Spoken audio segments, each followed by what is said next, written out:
Inakusahan mga kapatid ng China ang Pilipinas o mga barko ng Pilipinas na nagtatapon daw ng basura sa West Philippine Sea. O pag-usapan natin to mga tol, samahan ninyo ako. I'm just a young nigga chillin' on it.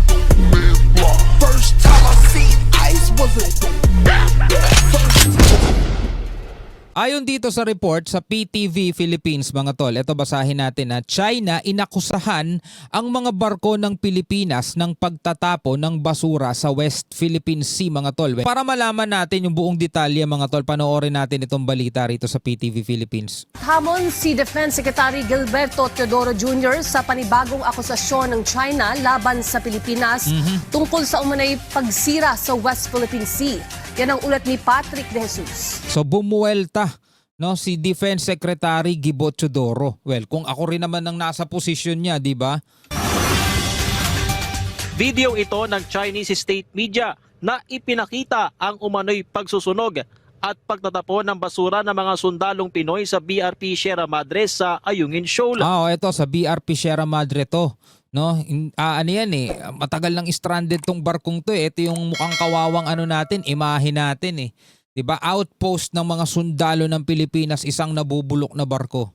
Kasama rin dito ang isang barko ng Philippine Coast Guard na tila may inihagis sa dagat. Okay. Inilabas yan matapos isiwalat ng Armed Forces of the Philippines noong nakaraang linggo ang umano'y paggamit ng nakalalasong cyanide ng mga Chinese sampan of fishing boat sa paligid ng BRP Sierra Madre.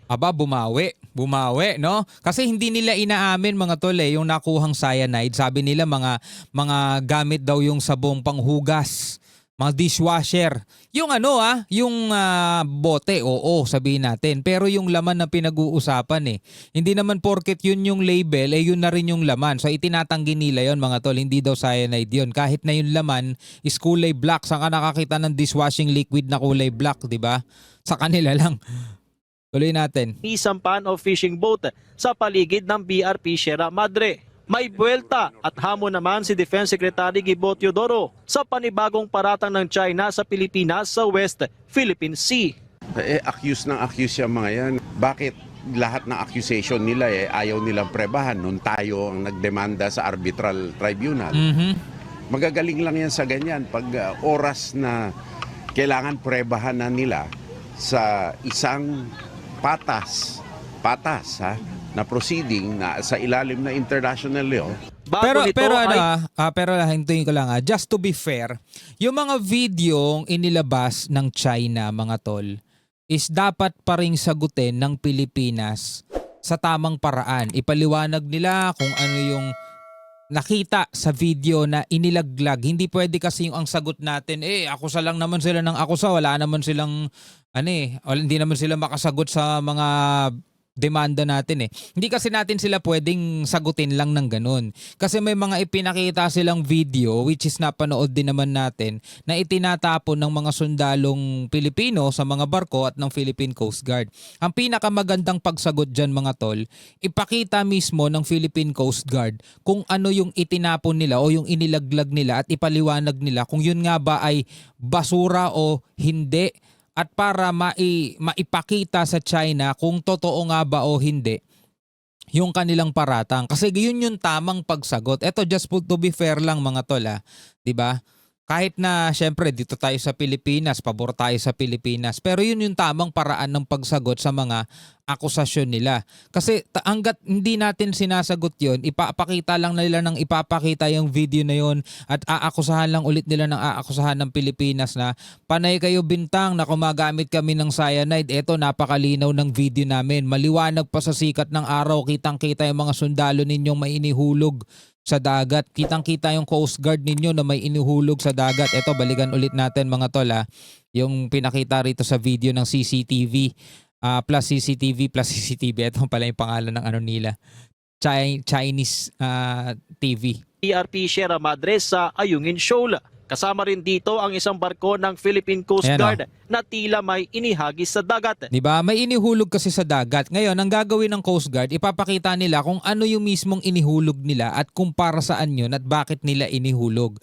Sa ganung paraan natin, mas maipapaliwanag kung para saan yan. Ako mismo, hindi ko alam kung para saan yan. Kaya paano ko sila ipagtatanggol? Sasabihin ko bang, hindi, ano lang yan, mga ano lang yan, pagkain lang sa dagat yan, pagkain lang ng mga isda. Hindi ko pwedeng sabihin ganun, 'di ba?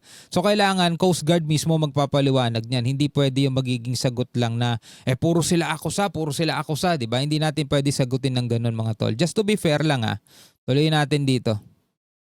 Oras na kailangan prebahan na nila sa isang patas na proceeding na sa ilalim na international law. Bago nito ay pinuna rin ng China ang balikatan exercises na anilay paglalaro ng apoy ng mga bansang kalahok. Yan, dito tayo pwede talagang bumanat ng husto, mga tol, sa ginagawa ng China, ang pakikialam nila sa ibang sovereign state sa kung anong ginagawang pagpapalakas sa kanilang mismong sariling hukbong sandatahan. Kasi mga tol, hindi natin pwedeng pakialaman, for example, ang China.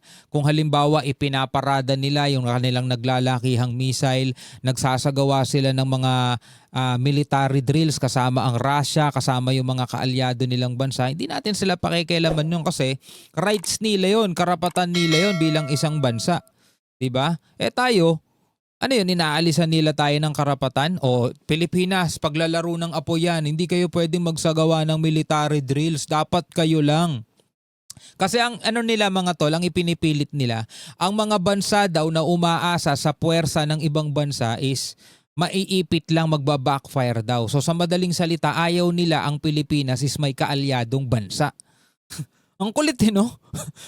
Ang kulit Pabirong sagot ni Teodoro. Sino bang pinakamalaking magpagawa ng paputok dito sa buong mundo? Kung Tama. hindi sila.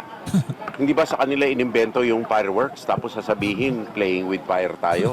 Ano sila, hilo? Sila mahilig maglaro ng apoy. Sa usapin naman ng reset sa relasyon ng Pilipinas at China, kailangan anyang makita ang katapatan habang hindi dapat mabaliwala ang defense partnership sa mga katuwang na bansa. Una nang sinabi ni Pangulong Ferdinand R. Marcos Jr. ang posibilidad ng joint oil exploration sa West Philippine Sea sa gitna ng pagsipa ng presyo ng mga produktong petrolyo, bunsod ng tensyon sa Middle East. So eto, mga tol, meron tayong foreign policy na friend to everyone, enemy to none. Tama ba? Friends to all, enemy to none, no? Lahat kaibigan, pero dapat wala tayong kalaban. Pero it doesn't mean, mga tol, nahahayaan na lang natin yung mga kinakaibigan nating bansa na agawin yung atin. Mahirap yun, mga tol. Kahit in reality, kahit na sa simpleng buhay natin, hindi mo pwedeng ituring na kaibigan kung ang lahat ng sayo aangkinin niya. Hirap nun, mga tol. It depends on their good faith. Of course, the president is always willing to reset ties. But insofar as our defense resilience is concerned, we will pursue. Any country which approaches us in good faith will not be worried about our defense resilience. Because Tama. then, the motives are clear. Tama. If any country is worried about our defense engagements and resilience, it's because they have a bad intention and a bad motive to begin with. Tama, And we no? cannot discount the fact that whatever reset, we have an arbitral award which is already part of the law of the land. Siyempre, pag hihinalaan mo yun, halimbawa, mga tol, papasok ka ng bangko, sasabihin mo, bakit kayo may mga shotgun? Nakakatakot naman kayo. Dapat itago nyo yan. Dapat wag kayo maglalabas ng mga ganyan-ganyan dito. Siyempre, pag hihinalaan ka ng guard, bakit? Balak mo ba kaming hold upin at ayaw mong may armas kami rito? Handa kami, anytime pwedeng may pumasok dito at gawang kami ng masama. Kaya nakahanda yung mga guard. Diba? Kahit nga sa mga mahahalagang tao, Vice President, President, Secretary, Congressman, Governor, di ba may mga bodyguard yan na di barel, mga tol? Bakit sila may ganun? Di ba? Para ma-intimidate yung mga taong nasa paligid nila. Hindi naman Yun ay protection para doon sa mga taong yun. At kung meron mang may magbabalak ng masama, na gawan sila ng masama, is may mga bodyguard silang nakaprotekta sa kanila. So ganun din, mga tol, dito sa bansa natin. Normal yung pagpapalakas natin ng sandatahan at hindi dapat yan pinapakialaman ng China. Samantala, ginunita ngayong araw ang ika-75 anibersaryo ng Battle of Yultong noong Korean War kung saan ilang Pilipinong sundalo ang lumaban. Dito ay binigyang halaga ni Teodoro ang mga naging sakripisyo para makamtan ang kalayaang tinatamasa ngayon na hindi dapat masira.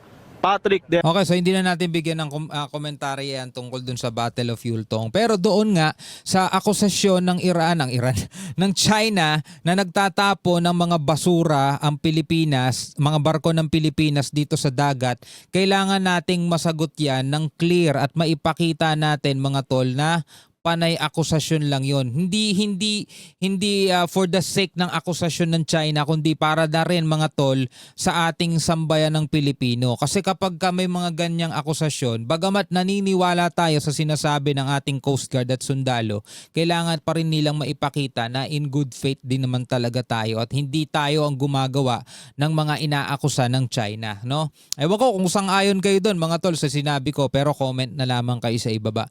Hanggang sa muli mga tol, ako nga pala si Shobaldi. Peace out.